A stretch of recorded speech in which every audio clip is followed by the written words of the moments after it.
जय श्रीकृष्ण. आज मी सुद्धा आंब्याची वडी ही जी तुम्ही पाहत आहात ते मी फर्स्ट टाईम ट्राय केली, पण छान झाली. तर चला तर म्हणलं तुमच्यासोबत हा व्हिडिओ आपण शेअर करूया. तर त्यासाठी अगोदर इथे मी 2 मँगो स्वच्छ धुवून घेतले आहे. आपले 2 मँगोचीच करून बघायची अगोदर, पण खायला म्हणाल ना तर याची टेस्ट इतकी भारी लागते. खरंच खूप छान ही मँगोची वडी होते. जर नवीन काहीतरी स्वीट डिश तुम्हाला ट्राय करायची असेल तर खरंच ही डिश छान आहे आणि मँगोचे वेगवेगळे पदार्थ मी तुमच्यासोबत शेअर करणार आहे. त्याच्यामुळे व्हिडिओ कुठे स्किप न करता संपूर्ण बघा. तर मँगो स्वच्छ धुवून घेतल्यानंतर त्याचे असे काप करायचे आतून. त्याचे 4 भाग करायचे. त्यातल्या ज्या मधातला जो गर आहे तो पूर्ण एका मिक्सरच्या जारमध्ये घ्यायचा आहे. काय आहे ना, आपल्याला यासाठी मँगोचा पल्प वापरावा लागतो. मँगोचा पल्प जो आहे 2 मँगोचीच करून बघितली होती मी, पण खायला खरंच टेस्ट भन्नाट झाली होती ह्याची. म्हटलं आपणही करून बघूया आणि तुमच्यासोबत शेअरसुद्धा करूया. तर एकदम मस्त होते. फक्त छोटे टिप्स लक्षात ठेवायच्या छोट्या-छोट्या, की जेणेकरून आपली मँगोच्या ज्या वड्या आहे ती एकदम छान होईल. तर अशा पद्धतीने 2 मँगो कट करून मी त्याचा इथे मँगोचा पल्प तयार करून घेत आहे. यासाठी आपल्याला अजून लागणार आहे ते म्हणजे रवा, मिल्क पावडर आणि मँगोचा पल्प, साखर हे 4 साहित्य लागतात. तर मँगोचा पल्प तयार करून घेतला. नंतर एका कढईमध्ये 1 चमचा तूप घेतलं.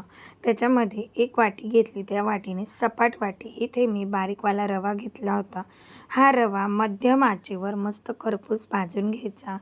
खरपूस का भाजून घ्यायचा? कारण नंतर आपण याला जास्त भाजणार नाही आहोत. जेव्हा आपण याला मँगो पल्पसोबत मिक्स करणार आहोत त्याच्यामुळे.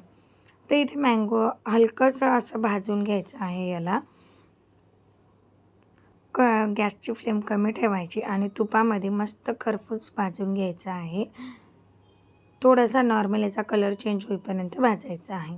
तर इथे हळूहळू त्याचा कलर चेंज होत आहे. तर सोबतच मी इथे अर्धी वाटी मिल्क पावडर वापरलेली आहे. मिल्क पावडरनं काय आहे ना, टेक्स्चर छान येतं आणि वडी जी आहे टेस्टला खूप भारी होते. म्हणून मी इथे मिल्क पावडरसुद्धा वापरलेली आहे. अर्धी वाटी मिल्क पावडर वापरली. आणि जर तुम्हाला मिल्क पावडर आणि रवा नसेल वापरायचा तर इथे आपण ओलं नारळ वापरूनसुद्धा ह्या वड्या बनवू शकतो. पण मी इथे मिल्क पावडर आणि रव्याच्या बनवून बघितल्या होत्या. तर हे दोन्ही साहित्य भाजून घेतल्यानंतर एका ताटामध्ये काढून घ्यायचं. नंतर दुसऱ्या डबल त्याच कढईमध्ये 1 चमचा तूप टाकायचं आणि 1 वाटी आपला मँगोचा पल्प टाकायचा आहे. घट्ट असा पल्प टाकायचा आहे.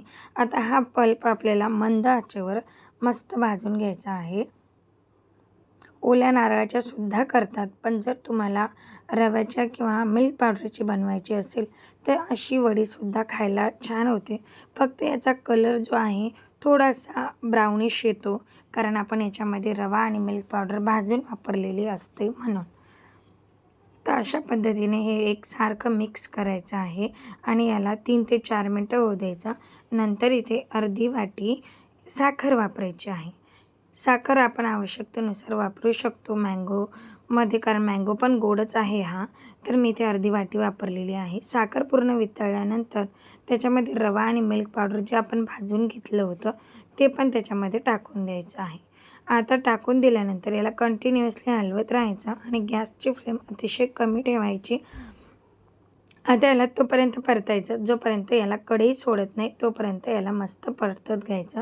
बघू शकता हळूहळू याचं टेक्स्चर घट्ट झालं आणि याला कढई सोडायला सुरुवात झाली. नंतर एका ताटाला थोडंसं तूप ग्रीस करायचं आपलं, जेणेकरून पटकन वड्या निघायला पाहिजे. नंतर जे आपण बॅटर बनवलं ते त्याच्यावर टाकायचं आणि गरम असतानाच टाकून घ्यायचं, व्यवस्थित सेट करून घ्यायचं.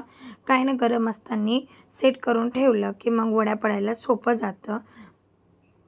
पूर्ण ते एका ताटामध्ये काढून घ्यायचं आणि हलकासा हाताला तूप लावून थोडंसं त्याला थापून घ्यायचं, स्क्वेअर शेप द्यायचा, चौकोनी आकार द्यायचा आणि याला मस्त अर्धा ते 1 तास थंड होऊ द्यायचं. वरतून काजू लावायचे, गार्निश करायचं. अर्धा ते 1 तासानंतर म्हणजे पूर्ण थंडगार झाल्यानंतर याला कट करा. काय ना, गरम जर कट केलं तर आपल्या वड्या व्यवस्थित निघणार नाही. तर थंड झाल्यानंतर मी हे कट केलं, बघू शकता वड्या काय मस्त हळूहळू निघत आहे. नंतर सरट्याच्या सहाय्याने खालून सरटा घालून मी अलगद काढून घेतल्या, तर आपल्या वड्या एक मस्त निघल्या. तर तुम्हाला ही मँगो वडी कशी वाटली ती कमेंट बॉक्समध्ये टाईप करून नक्की सांगा आणि अशा छान छान रेसिपीसाठी लाईक, शेअर, सबस्क्राईब